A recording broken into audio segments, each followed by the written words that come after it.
after a little bit of a delay, well, I was actually going to take another week off, and Eric and Dieter said that I would lose my place at the dinner table if I did. So I decided to show up with my, I don't even know how to wear this, and I hate hats, but I was over there and I saw one of these when we were running with the bulls, and when they were running with the bulls. Let me get that. Although I thought about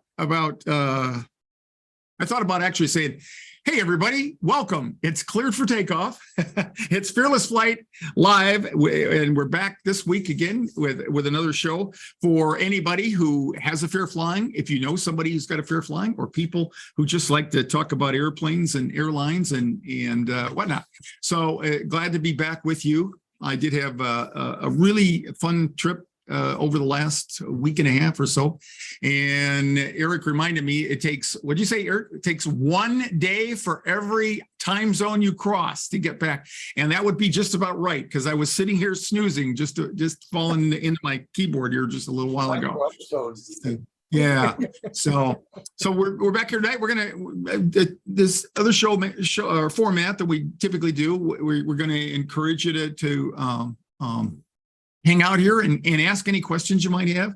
And, you ever have any friends that whenever you go to their house, they make you watch their wedding pictures or something like that? Well, we're not going to, you don't have to watch my wedding pictures, but we are going to show some slides from the trip. Not too many, because I'm no Lowell Thomas, for those of you old enough to know who that was. We're just going to try to share with you a little bit about the benefits of flying. And the person that I went with is, okay, Dieter, you should see the title slide. It's there. All right. Yep, it's there. Who'd have thunk it? So there we are. And as you well know, let me see if I can, oops, come on, you can do it. I guess I got to go over here. Unfortunately, I didn't get any more competence with my slide presentation here. Anyway, birds of a feather. We got to be pushing 1,500, I think. Pretty close, Dieter. We're getting close for sure. But we definitely have a lot of amazing interactions and posts. So I definitely recommend checking it out. Yeah, I'm getting people who are coming in for coaching calls, and they had seen us and had already joined the Birds of a Feather before they ever watched the show or anything like that. And were you? I was half paying attention before we went live here, Dieter. Did you say there was a neat comment on there that would be a good example to share with somebody, or what was that comment you were? I mean, I just wanna do a shout out to Angie because she.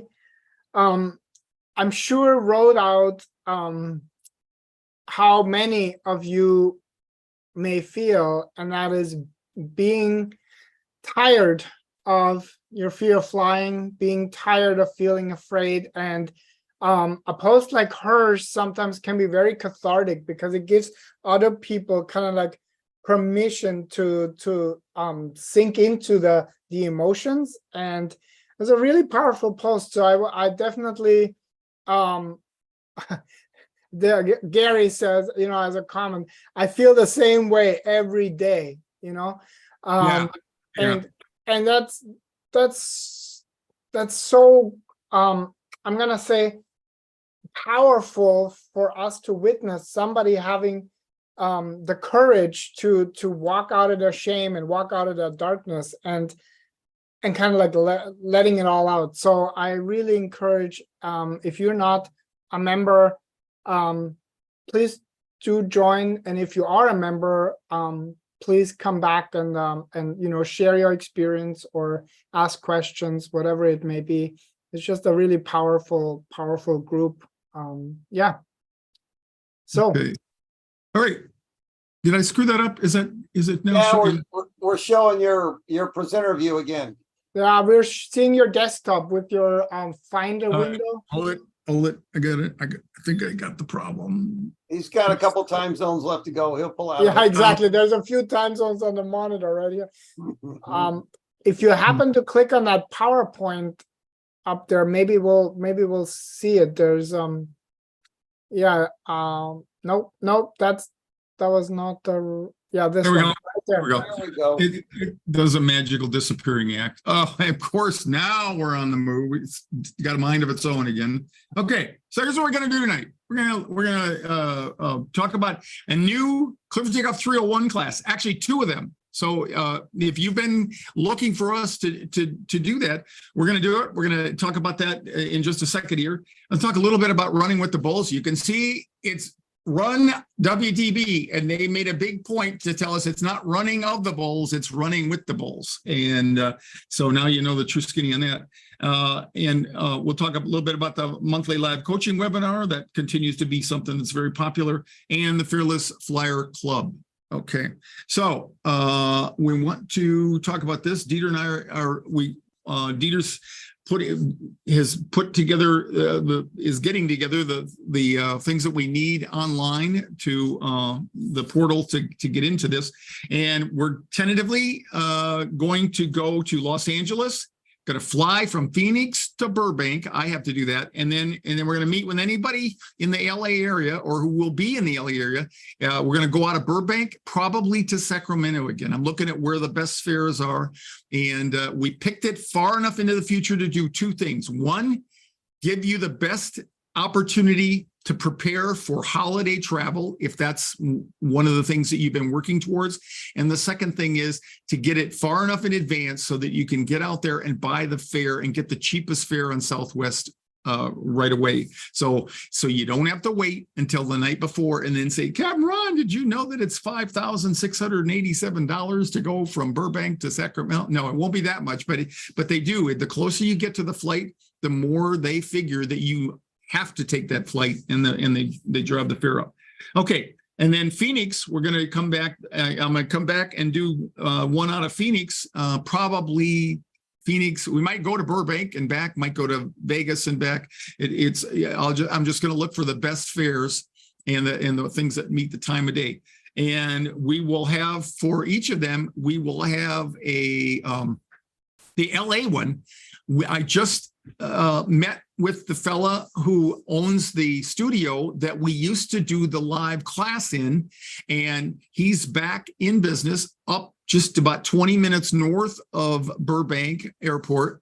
And he's got a studio set up. It's a little bit smaller, but he's got the wide body version of an airplane set up. So what we're going to do is, for those people, tentatively we're going to meet there on Friday night for those of you who can make it.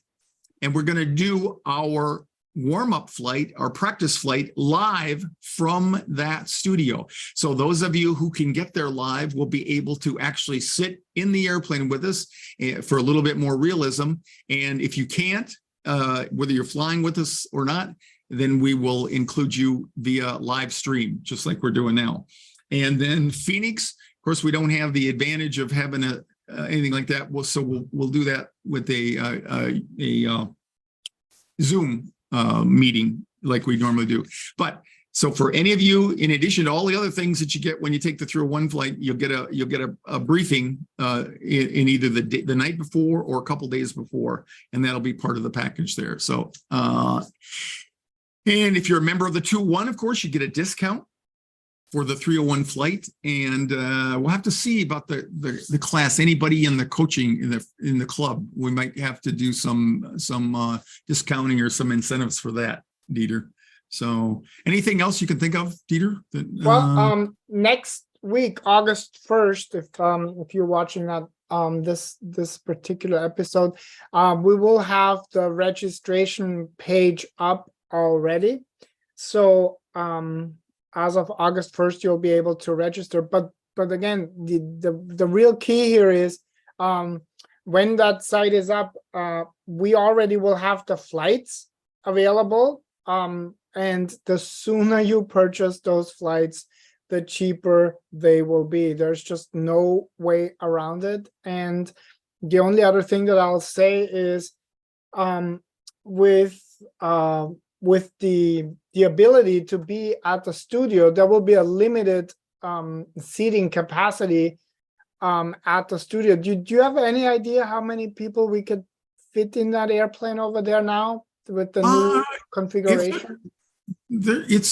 I don't. I mean, I was in it, but I didn't count the seats. But it's like about the economy, a premium economy section of that, and we do run a disclaimer. The legroom that you experience in the simulator is in no way what you'll see in real life.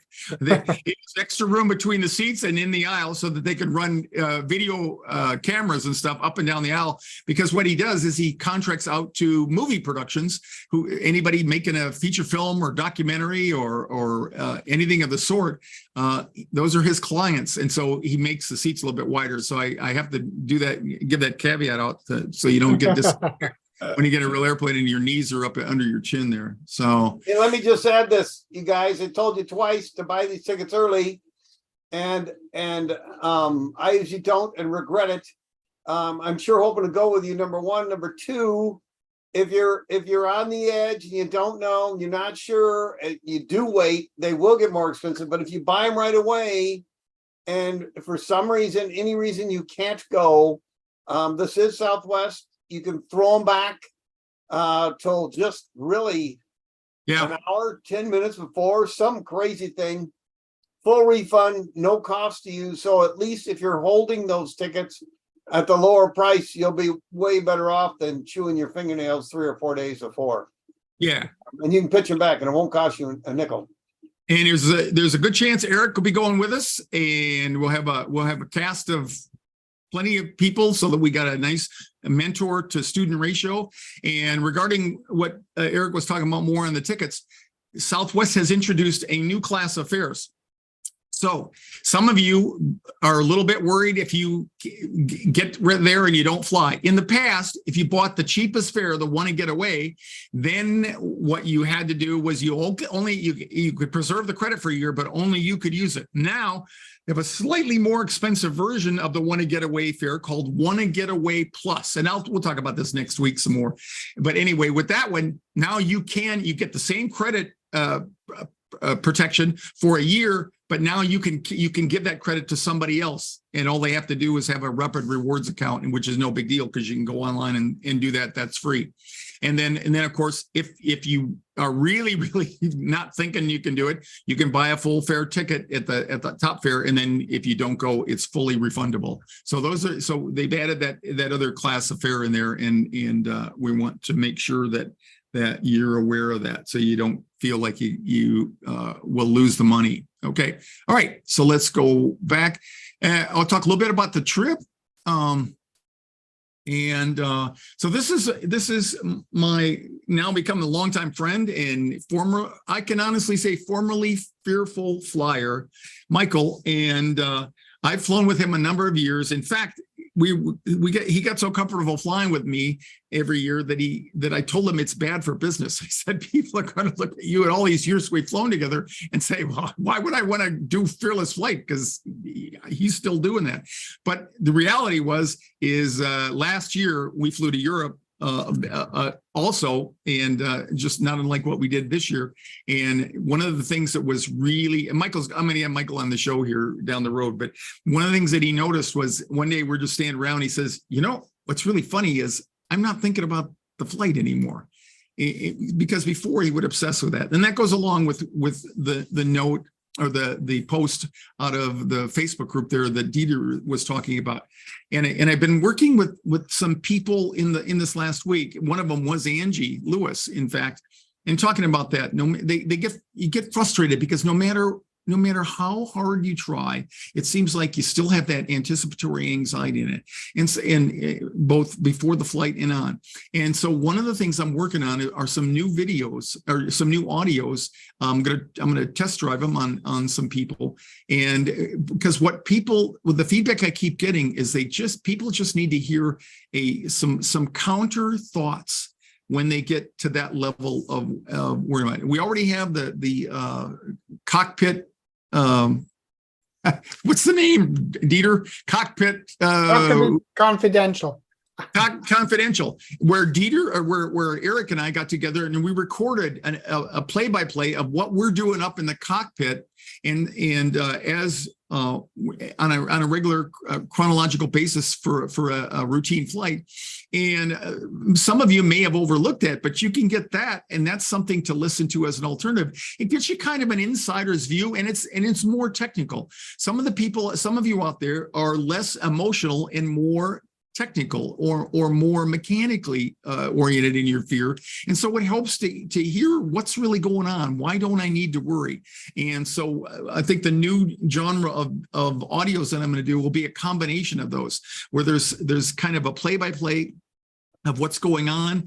Say you hit turbulence and the airplane's, lurching back and forth and all that. We'll come on and talk about some of the technical things that the airplane's experiencing, and then why you don't have to worry about that in real time. At least you can take it with you there. So that's one of the thoughts here. So here we are, we're out at LA.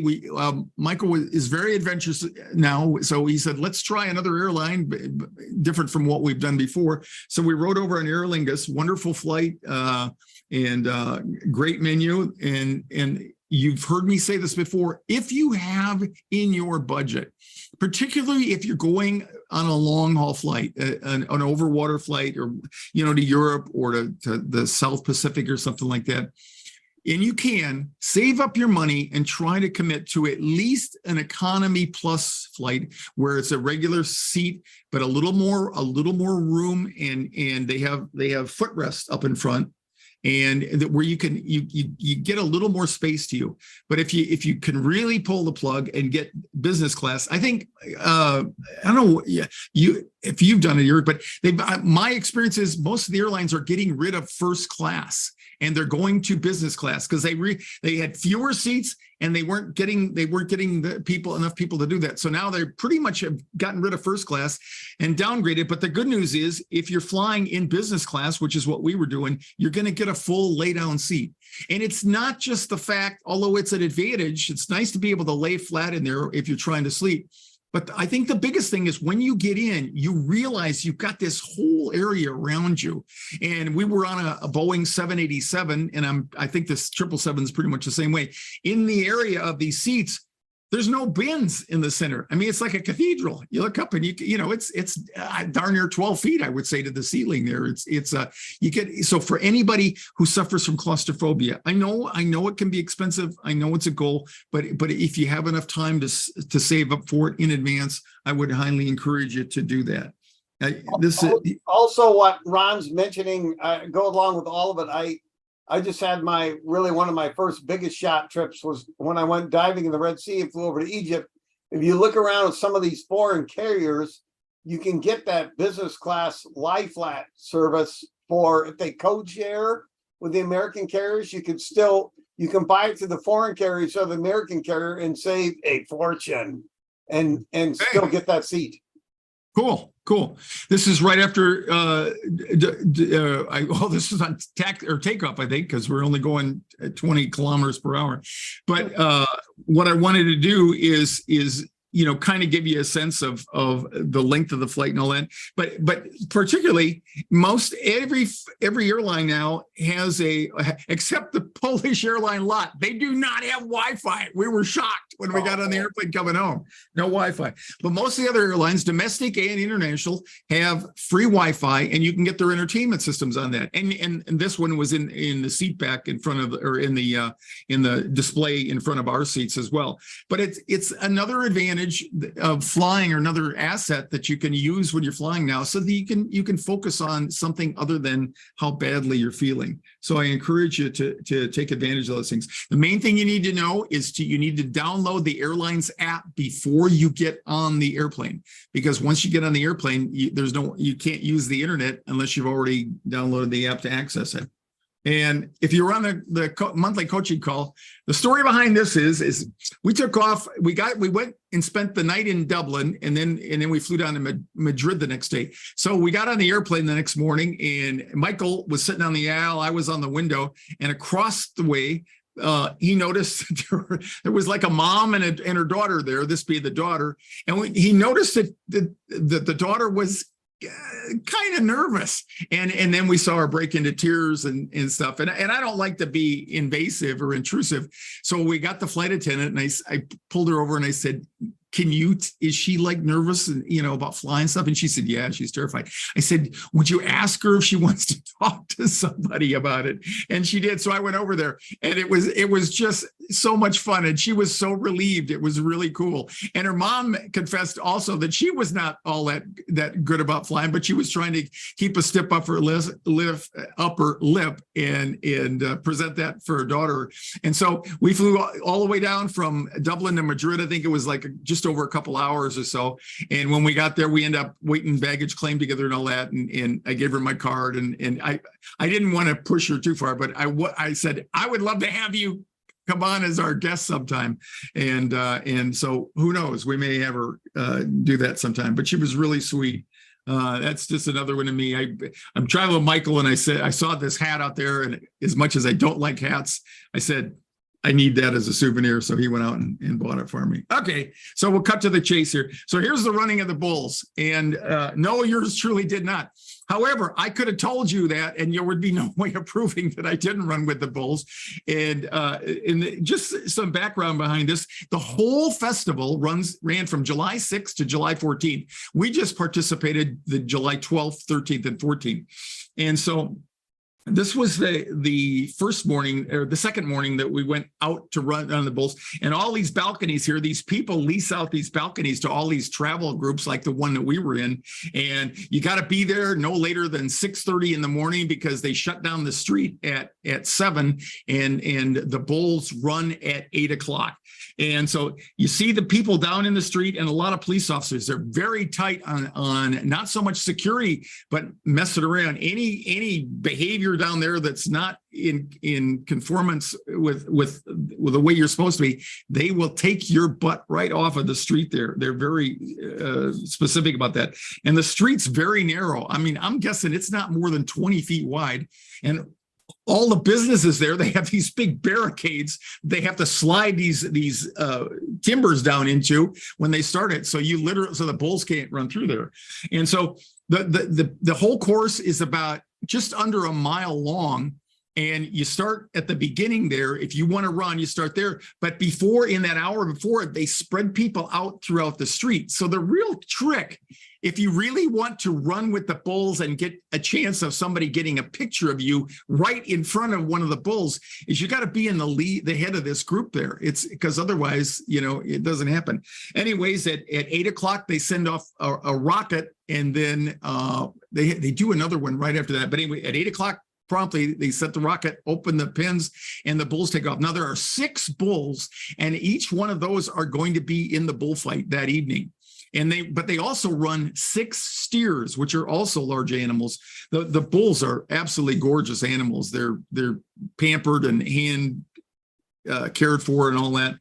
Anyway, and so when they start, all of a sudden you'll see these people come rushing down the street there. And for the record, most people who get hurt are not hurt by the bulls. They're hurt by people trampling over them.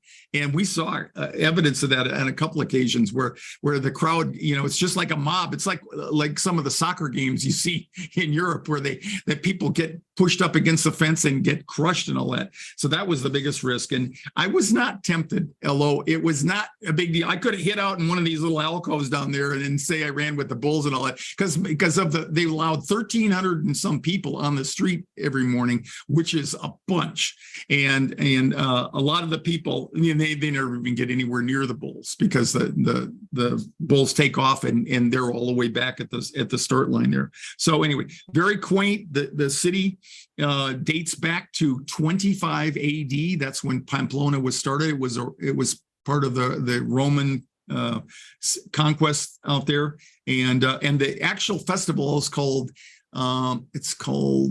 Festival San what is it?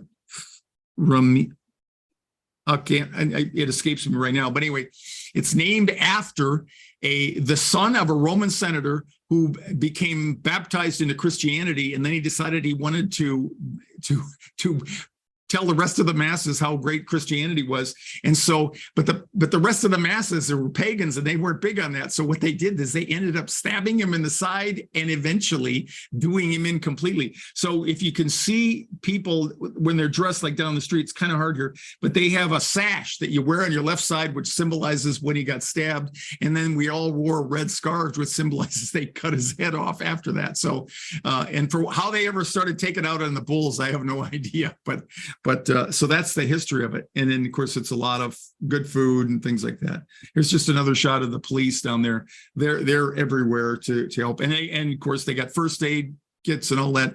One of the things I thought was the funniest, I didn't get a picture of it, but was the funniest was the you'll see people down there like doing, you know, little calisthenics and stuff before they get going. And I'm saying, are you kidding me? The whole race, if you're in front of the bulls, lasts about 15 seconds, you know. So, but they're down there, you know, you see people who might be slightly overweight and they're working out like they're going to run the marathon or something like that. And then by the time the bulls get there, they blow by them and they don't even hardly even see them.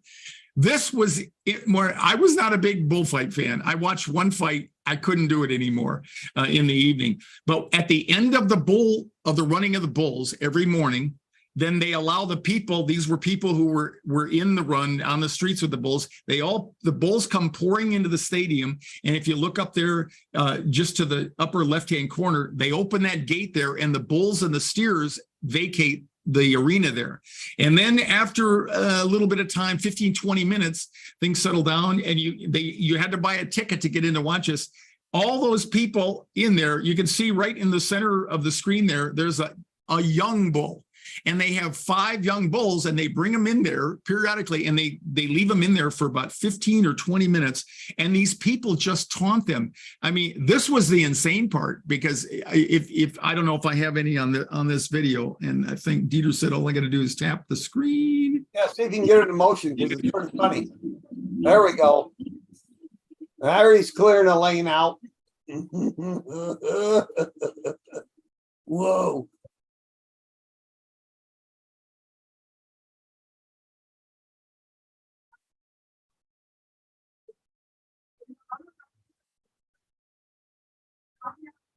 Yeah, as soon as he stops, they move in.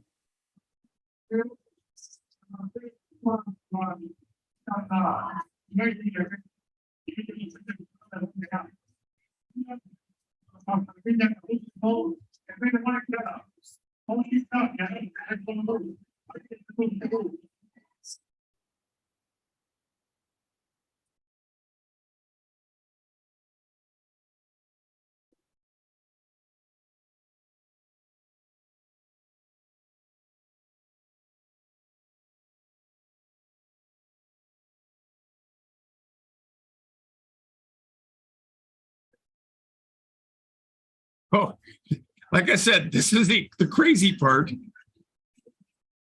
And you said the young bull would score once in a while, right? And cream somebody? Oh yeah. I watched much more than this. We stayed in there for about an hour or so. Yeah. And there's some athletic people. Some of them jump over the top of that. Yeah. And there was a myth about the bulls not liking red. They're colorblind. They really don't care what color it is. They just run. They run when they're provoked. You see everybody with their sashes on. This is like NASCAR. Everybody goes to see somebody get taken out by the bull. So it's too bad you couldn't get tickets to Wimbledon, but still, this looks like good, clean fun up to now. Right. Yeah. And they played Gloria Trainer. I Will Survive was part of the background music there. And this was just some of. I see if I can get this one to play. Oh, it didn't play. That was just some of the celebration there. Okay, so we did the running of the bulls. We had fun. We had a lot of good food and all that. And then Michael had told me back in March, he said, you know, he's part of an organization that's of entrepreneurs and businessmen, and they do a lot of philanthropy and charity. And so he said, what if we make a trip or do something useful, if you will? So I said, sure. And then shortly after that, he said, how do you feel about going to the Ukraine? I'm like, Michael, I think there's a war on over there. And the last one I attended was in Vietnam, and I fired my travel agent. So I said, I'm questioning whether you should do that. And of course, we looked on the site and it says, not recommended that you travel to Ukraine. But anyway, so he hooked up one of his international friends in this organization who had started a charity for women, for families. Actually, they do fostering for children, for spouses, for widows who have lost mostly males in their family due to the war. And it was really cool. Cool, that's not a very good word. It was really touching to see. So what we did, Michael's in the center there. He rented a facility, which is kind of like some of the activity centers that we have in Phoenix here for birthday parties, and that they had multi-floored, and they had activities for the kids to have fun and stuff. And then there's a restaurant or an eating facility, and then he bought dinner for the kids. So we got there on Sunday afternoon before the Tuesday that we left, and we spent much of the afternoon and evening with these folks. The women that you see here, some of them are work for the charity, and they're headquartered in Kiev. So they came down from Kiev and to Lviv, which is relatively safe. The funny thing was, 5 days before we were ready to embark on this trip, the Russians attacked Lviv with 12 rockets, and because of the Patriot missile system, only 2 of them got through, but the 2 were enough to do some serious damage to this apartment building and a UNESCO building right across from it. Blew out all the windows. So we got a chance to tour that as well. But it was very powerful, and Michael and I took some toys. I took my little airplanes, squeezable airplanes over there, and the kids were up to it. You can see one of the boys had to leave early. He's not in there. I was particularly affected by one of them, and you talk about fear. Oh my gosh, and a sense of hopelessness. This little guy had lost both parents. He was being taken care of now by his grandmother, and the ones that these were survivors from all over the country, but the brunt of the war has taken place on the eastern side of Ukraine, and this is way over in the west. And this little boy had been outside. His father was grilling when the war started, and I don't think he witnessed his father being killed, but his father died like in the first moments of that. So definitely real, and it was something that I'll never forget. Talking to all these people, they were very grateful, as you might imagine.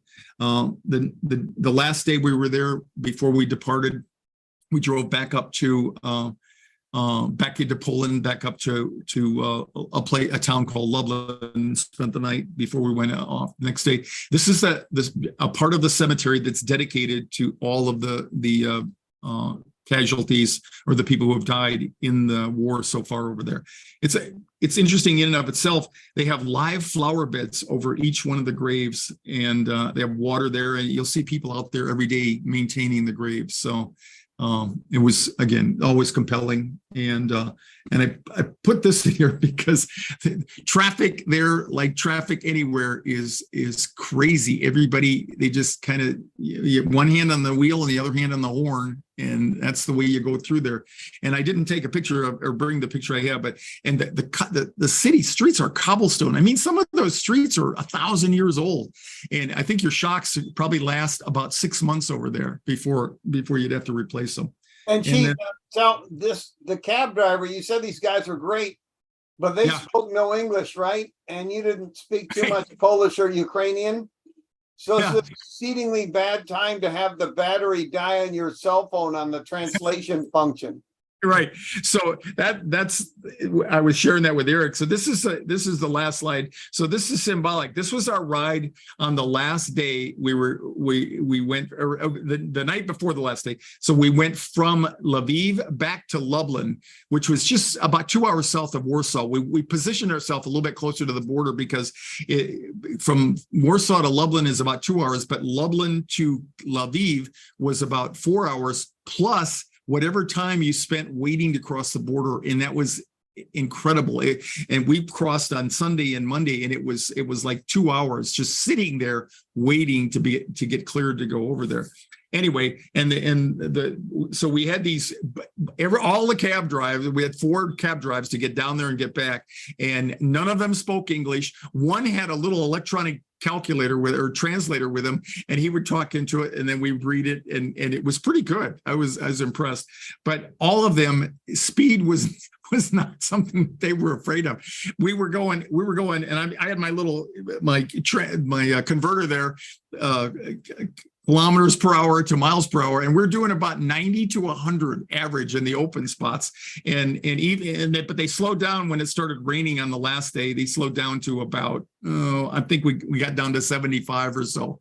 But single lane highway passing, here there and yon and all that, but they were pretty diligent about doing it. But just Michael had pulled up on his laptop. He put it. We typed in, "No offense, but would you mind slowing down if it really got bad?" So we were ready to hit the activate button, and so that he could hear that in our plaintive cries, if you will. So okay, all right. So I'll stop here for just a minute. We're gonna end up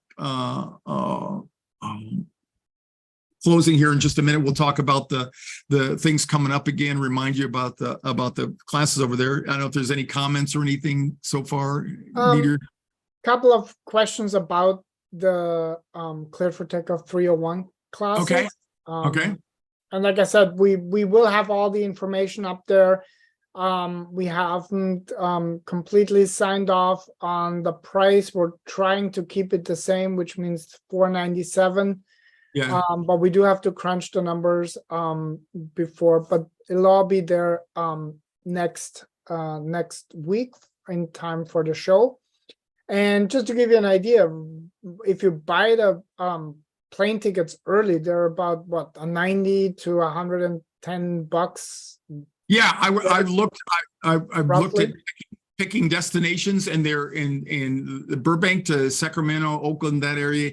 It's right now it's about 109, and Southwest in between. As people come back at the end of the summer, that's a slow time. So you'll see some $59, $79 fares between here and LA. But as we get closer to Thanksgiving, they start to jack them up. And our goal was we wanted to make it far enough away so you could make an informed decision and maybe take the 201 course and get yourself ready, and still have enough time to take advantage of the least expensive fares there.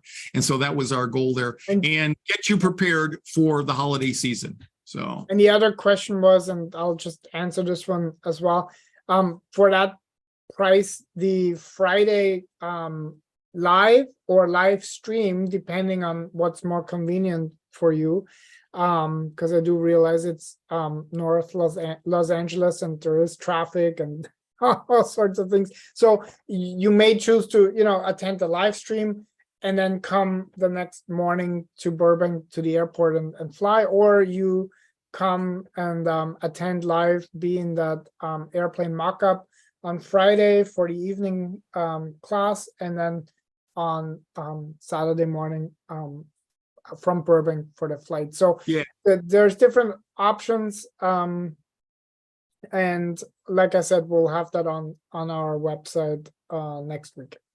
Yeah, and it's in Burbank. I mean, a lot of you have heard about us because of all the classes that we used to do in Burbank from 2014 to 2019. Before COVID, we did classes over there, and everybody's been waiting for that to come back. So it's back. Okay, and it's a great opportunity for anybody who can get over there to sit in that thing, particularly the night before we're going to go fly. And we wanted to do it the night before so that when we used to do the entire class live, we would get there in the morning, we'd have to spend there, we'd have to rush around, get to the airport, and it was complicated to find any seats that we could go up to Sacramento or Oakland or something and get back in the same day. And then I want to plan it so that we do it the flight before the last flight, just in case they cancel the one flight or something. I want to get you back before and we want to go home. And so anyway, but there'll be more details coming up in that. I want to throw this out to Eric in particular. So I'm working with a student and she had a miserable, I'd call it memorable, she'd call it miserable, regional jet. So we're talking Bombardier or whatever, and going from Denver to Grand Forks, all right, or Fargo. Okay, so normally that's not too bad, but this particular night they had thunderstorms. And when she got off, she told the pilot, "I will never fly again." And when we were processing the information, she was kind of the opinion that the pilot could have had other choices to go around and avoid that. And she asked me, she said, "Why do pilots fly when it's cloudy like that? How many times have you flown, Eric, where there wasn't a cloud in the sky?" And I don't mean to be flip about this, but let's talk about the reality. Well, we were blessed. Yeah. We were blessed down here in Phoenix. Yeah. But when I grew up in the Midwest and flew corporate and stuff, I remember looking out the window one time, and the guy I was flying with, the captain, goes, "Do you not like me? Or what's your problem?" I go, "No, it's just so weird. I can look out the window and see stuff." What do you want? Because I'd flown most of my corporate career, and other times it was either avoiding the clouds or flying instruments or on top, and there was just no way out. Right. So we had an extreme amount of clear weather here, which is why they had a lot of the World War II training bases out here in the Southwest, so they could get it done in good weather. But in general, the farther you go, you're gonna transit some weather somewhere. So how do we do it, Eric? So we look out there, and it seems to be clouds everywhere. How does a person know that, whether it's day or night, but nighttime adds another level, because people, when they can't see out the window, they think that, it's like the boogeyman, things are worse there. How do we know if I'm in the clouds? How can I say with confidence that I'm not flying through the thunderstorm? Right. So we have, the plan starts with forecasting, so we have a general good idea what's going on there, and pilot reports, but we're looking at it with live radar in the airplane so that we can see what we're penetrating, if it's just light rain or if it's heavier and thunderstorm activity, we can circumnavigate it. And now with our tablets, our pads, we can hook those into live weather sites so that we can look out even way farther than the radar can show us in real time, and going, okay, we're not going to go over Rat Junction here because Rat Junction's getting creamed, and we can start a deviation far before we even see it. So even though we're visually blind to it, we're not blind, and we're very well aware of what's in front of the airplane. Okay. So how do I know it's light rain, or how do I know it's getting into moderate? How do I know it's severe? Looking at the radar. Since we're not real bright and we usually like words with very few syllables, the radar returns will project a return in colors, in green, yellow, red, other shades of magenta. And so just at a glance, we can tell what the raindrop size is and the rainfall rate of storm areas that we're going to penetrate. And it's all coded that way. Even the long distance stuff we're looking at our tablet. So we look at the picture and instantly we know. I didn't rehearse this, Eric. So no offense, but so here's a couple of quiz questions. Okay. I'm looking at my radar, and I have a choice of going through the green or nothing. Where am I going to fly? The easy answer is the green, but it depends on the nothing, because the nothing could be what we call a shaded return, or where the radar. I made it complicated. The nothing. I'll make it easy. The big word, this is a big word for pilots, attenuation. You get to where the radar signal can get into precipitation so heavy it can't penetrate any farther, and then it will come back and do what Ron's calling, shows a shadow, because there's no reflectivity in there, and if there's weather in front of that shadow, it's highly likely the radar return isn't making it through there, and you're safest with a green, because that's a known quantity that the radar saw. Whereas the shadow. I set you up to go too deep in the rabbit hole. I Okay, was yeah. looking for off to the left. There's nothing out there, so you go that way. But if we had a choice between, between it's just red in front of us, then what do we do? I hope you get the right answer to this. If it's just red in front of us? Just red, no other way but red. Wow. I'm sorry we went that way. Yeah, right. We're gonna turn around. We do a 180. We're gonna go back the other direction. So, I'm sorry we went that far. That we progressed so far that was all that was in front of us. That we didn't have options before there, so that we actually flew into that box. and I've only had to do that once, or I chose to do it once in my life, and that was going down from Ohio down into the past the Florida Panhandle down into to Orlando, and there was a big front along there, and we got into some just nasty turbulence, thunderstorms everywhere down there, and we did. And when we flew over Atlanta about 30 minutes before, we could see the Atlanta airport. So I asked the guy, I said, "How do you feel about turning around?" He says, "I'm in for that." And we're getting bounced around, and so we went over to dispatch. Said, "Hey, we'd like to go back to Atlanta, get some gas," because in the time that we would go back, land, get some more gas, everything's going to clear up, which is what happened.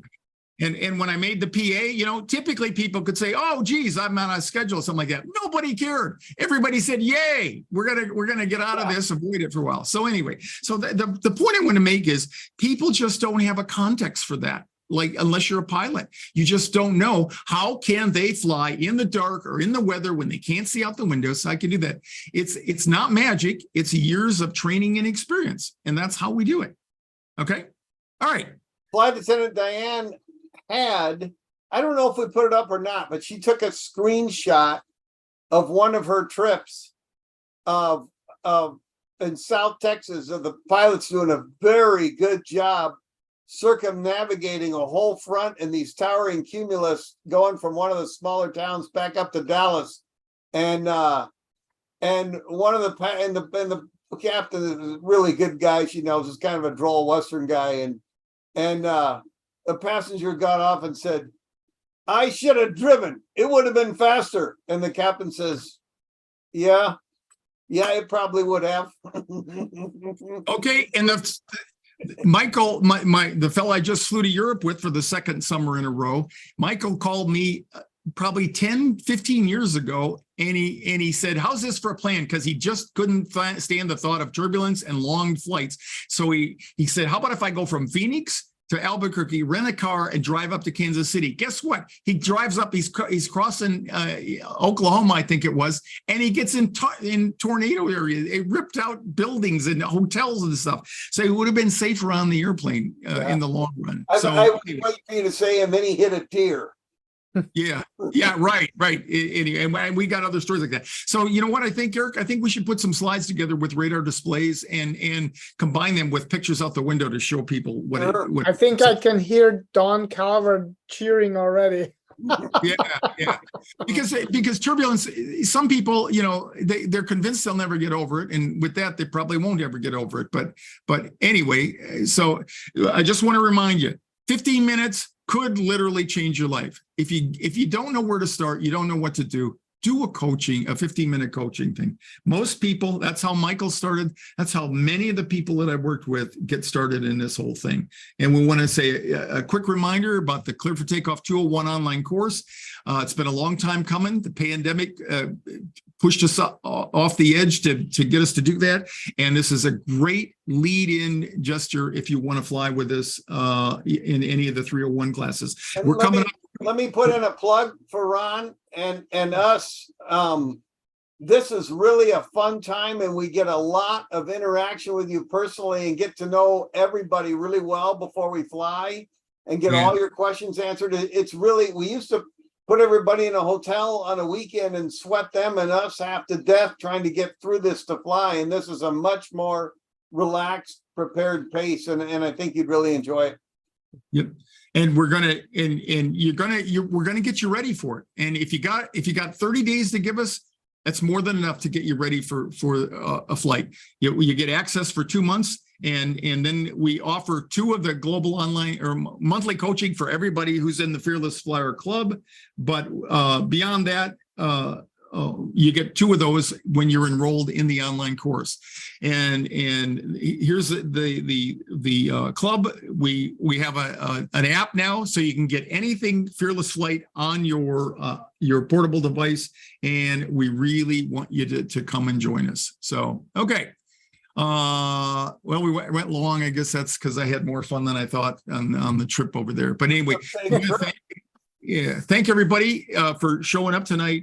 Send us your questions. You know, I know when people talk to me one-on-one, you got a ton of them, and we really, this is about you. It's not about us. We like to hear what you need to know, and we'll be more than happy. This is a free event every week. We do it for you. We're going to continue to do that as long as it works for everybody out there, and we want to get you in the air. So come on back. Not only next week, but the week after. Bring your questions, email us in between. It helps me prepare for the shows to know what it is that is of interest to you all. So anyway, thanks, Eric. Thanks, Dieter. And thanks to all of you for watching. This has been another week with Fearless Flight Live. We'll see you again next week. Bye-bye. You guys.